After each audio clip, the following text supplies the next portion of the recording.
de paja húmeda, en un lugar tal vez un tanto destapado, y de repente un rey se arrodilla, abre su tesoro y saca oro. Es inconcebible tal cosa, pero está aquí en la palabra de Dios. Jesús, cuando nació, al nacer atrajo así las riquezas. Hermano, Adán había perdido las riquezas allá en el huerto del Edén. Dios le había coronado de bendición y de provisión. Dios le había coronado de favor y de misericordia. Tenía todo al alcance de su mano. Y de repente el hombre se desgastó, se empobreció, fracasó en su economía. El mundo en su egoísmo de repente hizo presencia en la vida de los seres humanos para arrancar de la mano de aquellos a quienes Dios quiere bendecir la provisión diaria, la alegría de tener el pan para cada día. Y nuestro mundo, hermano, hay un mundo hoy, tal vez no es Madrid o tal vez no es su familia, pero hay un mundo hoy que se muere de hambre. Hay un mundo hoy que no entiende que en la fe cristiana hay provisión, hay salida, hay bendición, hay productividad, hay un espíritu libre para conquistar el avance y la prosperidad para su casa, para su hogar. Hermanos, ¿saben? La prosperidad no está afuera. La prosperidad está dentro cuando nosotros entendemos que tenemos a un Dios que decidió proveernos y ayudarnos. Podemos filosofar al respecto de esto y hablar mucho sobre esto, porque tal vez algunos piensan que al no tener un gobierno X o al no tener una oportunidad, pero yo he ido a diferentes países, hermano, a casi 40 países, y he visto que en cualquiera de los países siempre hay gente pudiente. Siempre hay algunos que en medio de la pobreza y la escasez pueden avanzar porque tienen otra forma de pensar, otra manera de vivir. Otras formas, y no estoy hablando de políticos, ni de ladrones, ni de estafadores. Estoy hablando de gente que tiene otro entendimiento, otra fe, otra capacidad de creer. Y en este caso lo que quiero decir, hermano, es que cuando tenemos a Cristo y cuando Cristo nace en nuestro corazón, atrae a nosotros las riquezas. No importa en la circunstancia en la que usted se encuentre, si usted permite a Cristo nacer en su interior, vendrán las riquezas, vendrán las riquezas. Inexplicablemente Dios traerá a su vida la provisión que requiere. En tercer lugar, la realidad, hermano, de lo que sucedió ahí es que cuando Jesús nació, atrajo consigo a los ángeles. Hay un mundo espiritual que no conocemos. Cuando yo estaba pensando en todo esto, yo decía, Señor, pero luz, riquezas, eso es a nivel personal, pero hay un mundo alrededor mío que no conozco, un mundo que no soy capaz de ver. Un mundo espiritual. Y estando en mi cuerpo, estando en mi carne, hay cosas que no están en mi mano. Y entonces Dios me hizo entender de que para eso Él también trajo una respuesta. También trajo una salida, una solución. Dice que cuando Jesús nació, el ministerio angelical se descubrió de una forma poderosa. Y es que, hermanos, mientras que los ángeles le hablaron a María, le hablaron a José, también le aparecieron en el campo a los pastores. Dese cuenta que los ángeles estuvieron presentes en los episodios del nacimiento de Jesús y de una forma muy activa. Los ángeles, hermano, aparecen tanto en Mateo como en Lucas, como en Juan, como en todos los pasajes. Aparecen haciendo un trabajo extraordinario en favor de los que estaban alrededor, porque la venida de Cristo desató, bendijo de una forma extraordinaria a la gente con ministración angelical. Hermano, las labores angelicales se dieron a lugar de una forma explosiva en favor de aquellos que estaban necesitados. ¿Cuántas veces nosotros hemos ignorado completamente que Dios tiene ángeles y que ha enviado ángeles para que nuestro pie no tropiece en piedra? Para que nos ministren, para que nos cuiden, para que puedan proteger a nuestras familias, a nuestros hijos. Hermano, no es incierto de que hay un mundo espiritual que está a nuestro favor. Cuando Jesús estaba orando en el Getsemaní, antes de ir a la cruz del Calvario, dice que los ángeles le servían. Pero la palabra de Dios habla de ángeles interviniendo en la iglesia, de ángeles, hermano, que fueron guardianes en algunos momentos para Israel. Habla de ángeles que anunciaron el mensaje de que Jesús había nacido. Ángeles desatados en nuestro favor. Y hay un mundo espiritual que no vemos, pero que existe, que está ahí, que es claro en la palabra de Dios, que se dio a lugar de forma especial cuando Jesús nació en Belén. Hermanos, hoy, junto con Jesús, tenemos también la gracia de tener ángeles. Una vez, y hace algunos años, cuando el altar estaba de este lado y estaba aquí el muro, un señor de Inglaterra vino emocionado y me dijo: pastor, veo ángeles.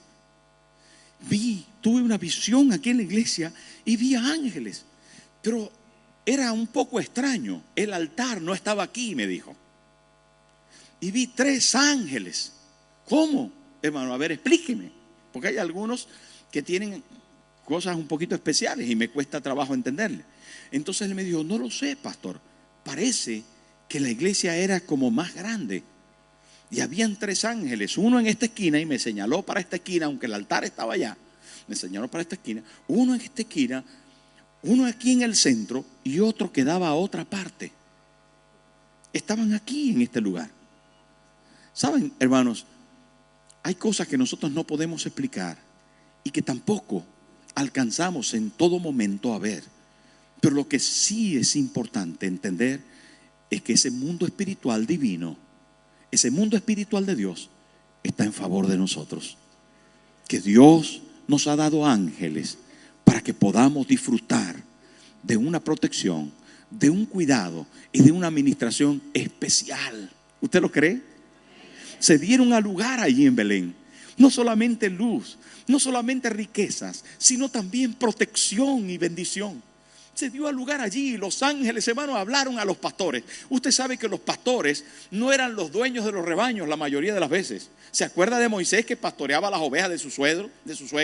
¿Se acuerda de José, que era pastor de ovejas, de las ovejas de su padre?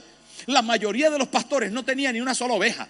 La mayoría de los pastores, hermanos, eran gente encargada de cuidar los rebaños de otros, que eran más pudientes. Los pastores, en su mayoría, según los registros históricos de este tiempo, eran gente, hermano, de mala calaña. Eran gente muy, muy pobres. La mayoría de los pastores de este entorno, de un entorno agrícola, que estaban fuera de sus casas, que dormían con otros compañeros, no estoy hablando de ningún acto sexual, sino que dormían fuera de su casa, que estaban a la intemperie cuidando las ovejas, eran gente extremadamente pobre. Y según los comentaristas de los tiempos en los que se narró la palabra de Dios, era gente, hermano, de mala procedencia. De hecho, los juzgados o los jueces no querían tener testimonio de pastores. Eran un poco como los rechazados, la gente más humilde, la gente más inaceptable en la sociedad, el eslabón débil. Siempre pobres, pobres, pobres. Pero ¿saben qué? Qué interesante pensar, hermano, que a ese tipo de personas de la sociedad en la que se vivía el pasaje bíblico, fueron los ángeles quienes le dijeron: ir a Belén, porque ha nacido el Señor, el Salvador. Vais a hallar al niño allí envuelto en pañales y acostado en un pesebre. Ha nacido uno de vosotros, ha nacido uno humilde, pero que se va a hacer el rey de Israel, que va a ser el rey de las naciones. Impresionante. La administración de los ángeles, hermano, rompe con lo habitual. La bendición de los ángeles sobre nuestra generación, sobre nuestra familia, sobre nuestra persona, la mayoría de las veces no tiene una connotación lógica, porque los ángeles son mensajeros. Y cuando los ángeles llegaron a hablar con los pastores, ellos dijeron: pasemos pues a Belén y veamos eso que se nos ha anunciado. Veamos eso que ha pasado. ¿Cómo puede el libro divino hablar, hermano, de un mensaje a una clase tan humilde como la de los ángeles? ¿No se le pudo el ángel haber presentado a Herodes y convencerlo? ¿No se le pudo haber presentado a los fariseos del momento? ¿No se le pudieron haber presentado, hermano, tal vez los ángeles a los más destacados sabios, filósofos o gente preparada de aquel momento? ¿Saben qué, hermano? Dios busca un corazón sencillo, humilde, porque Dios quiere dar luz a su pueblo, riquezas al necesitado. El mensaje del evangelio es para nosotros, para quienes tienen un corazón abierto a lo milagroso, a las verdades, a la fe de un Cristo poderoso. Y la última cosa que se muestra claramente, hermano, además de la luz y las riquezas de la administración de los ángeles, es a un Jesús que cuando nació atrajo sobre nosotros la salvación y la vida eterna. Atrajo sobre nosotros la salvación. Se le dijo a María: de ti nacerá un Salvador, que será Cristo el Señor. Por eso tienen que ponerle Jesús. Se le mostró a José en sueño: no temas recibir a María tu mujer, porque lo que en ella es engendrado del Espíritu Santo, y nacerá un Salvador, Cristo el Señor. Hermano, el mensaje para los pastores de los ángeles era que había nacido en la ciudad de Belén un hijo de David que sería salvador para todo Israel. El mensaje, hermanos, a los magos que vinieron desde el oriente era que había nacido un rey salvador, digno de adoración. Por eso abrieron sus tesoros, por eso le rindieron homenaje real, por eso le adoraron, porque abrieron sus tesoros, le ofrecieron oro, incienso y mirra y le adoraron como a Dios Salvador, el Dios que había venido a buscar y a salvar lo que se había perdido. Pero no solamente esto, hermano, también la estrella reconoció su hacedor, reconoció su creador y dirigió a los sabios hacia Jesús. Él es nuestro Salvador. Nació pequeño, se hizo hombre y habitó entre nosotros. Y vimos su gloria. Sí, nos alumbró su luz, nos enriqueció y brindó para nosotros la protección espiritual que necesitábamos. Pero no solo eso, hermano. Jesús vino a buscarnos, se vistió de hombre. Dios se hizo hombre. En una ocasión, la reina Victoria de Inglaterra decidió ir a dar un paseo. Y cuenta la historia, la anécdota, que se puso unas ropas viejas y usadas y salió a darse un paseo. Cuando entró a la ciudad, un niño llevaba un rebaño de ovejas y ella se cruzó por donde iban las ovejas y, espantadas un poco las ovejas, el niño le gritó: vieja,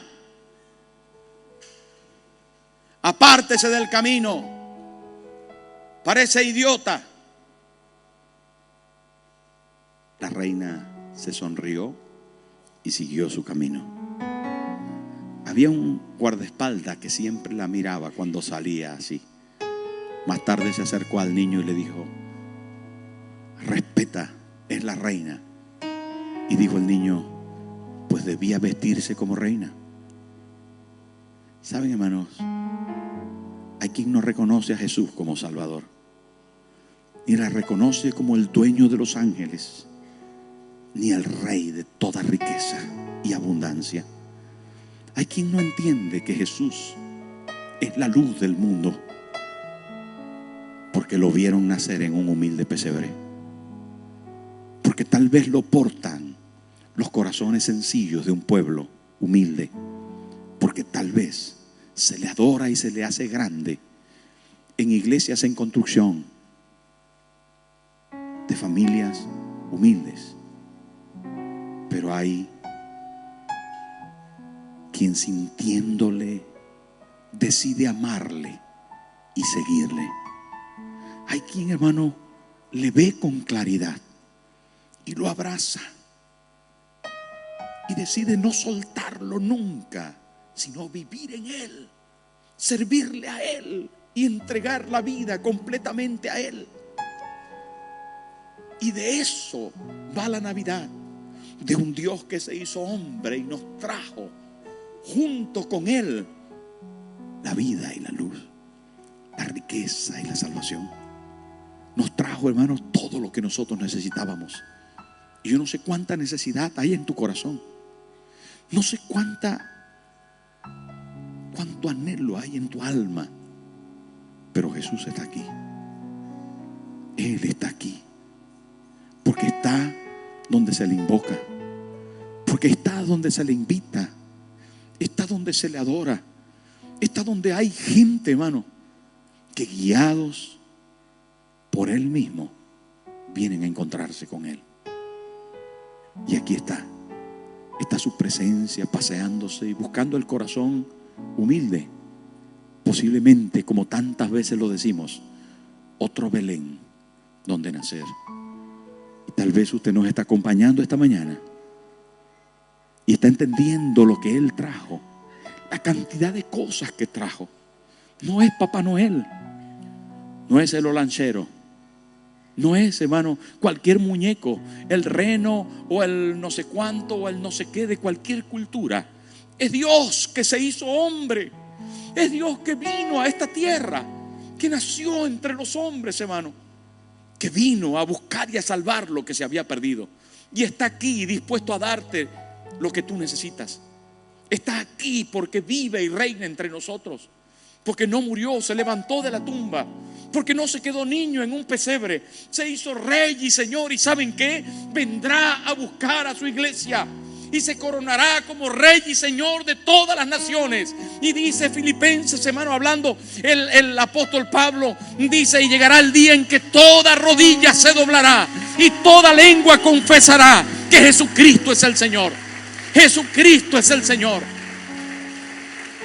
Podemos pasar de Él, podemos, hermano, objetar cualquier cosa y aún aplicar a estas verdades cualquier idea humanista o científica, pero la realidad es que en el portal de Belén hubo una luz especial. La realidad es que las riquezas de Dios se destaparon. La realidad, hermano, es que hubo en aquel día ángeles que acompañaron al Salvador. Y la realidad es que Él es el Dios que vino a salvarnos de todo pecado. Le tenemos, le amamos, hemos decidido servirle y rendir nuestra vida completamente delante de Él. Pues hoy es una buena oportunidad. Póngase en pie y cierre sus ojos. Póngase en pie. Póngase en pie. Cierre sus ojos conmigo.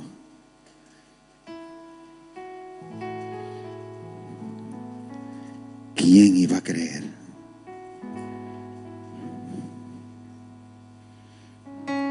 que de aquella muchacha a la que se le cerró el hospedaje, a la que se le puso un cartel de no hay lugar para ti, tuviera en sí al Salvador, al Rey y al Señor? Pero, querido hermano y amigo, ¿le tienes de verdad? ¿Le tienes en tu corazón, hermano? ¿Has abierto tu corazón para Él? Es el dueño de tu vida. Yo quiero hoy que pongamos nuestra mano en el corazón y que todos juntos, con los ojos cerrados, podamos repetir una oración.